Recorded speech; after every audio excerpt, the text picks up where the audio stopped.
She lit a candle in a downtown cathedral, quietly confessing, counting on a blessing. She looked as if she had nowhere to go. I could see her weeping, hands together hoping you would hear. This is the time of year we hold our families near, but God, let us be a friend to the hurting.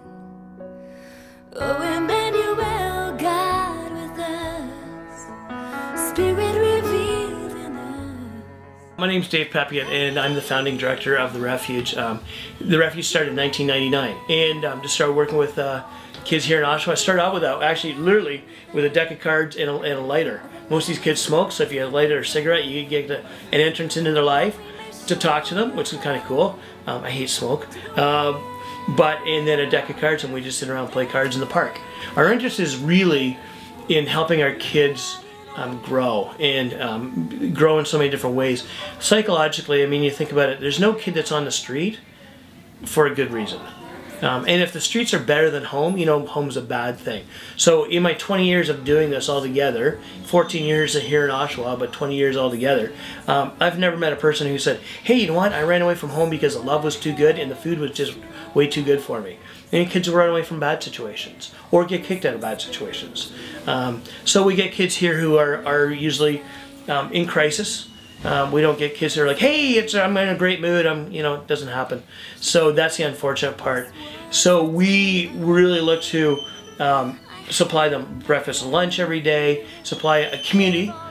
You guys are from a church, and as much as a large church can do this, but a community is so important.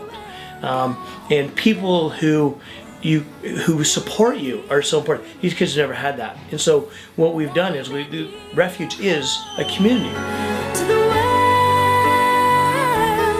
oh, Emmanuel, God with us. With Refuge is we're dealing with a lot of young people, and young people, I mean under the age of 24. It used to be 16 to 24, but if you don't know, Oshawa has the highest amount of teen pregnancy of all Canada, which means we have a lot of little people here.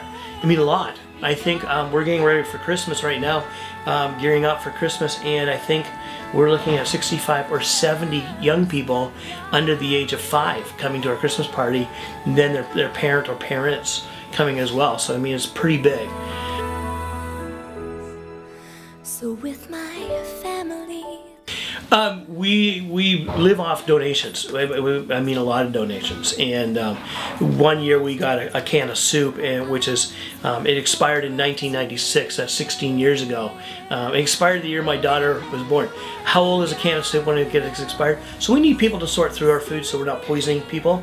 And you know, we need volunteers. I think the other day we figured out we have 62 volunteers here in 1 week. Just in a week. And at Christmas time it's even rougher because we get a lot of people donate stuff. Everything's got to go through.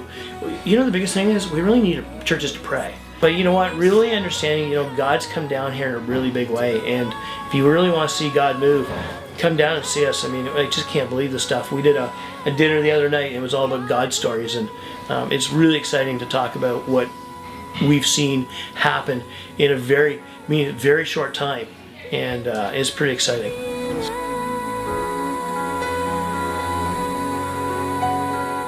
We have young people who have never experienced Christmas, and if they've never experienced Christmas, they never experienced Christ. They don't get Christmas is just getting presents. Who cares? Because I've never got. We literally had a kid in here the other day, no word of a lie, and I was asking him, "What do you want for Christmas?" And he goes, "Nothing." And I said, "Why?" And he says, "Well, I've never had a Christmas present before."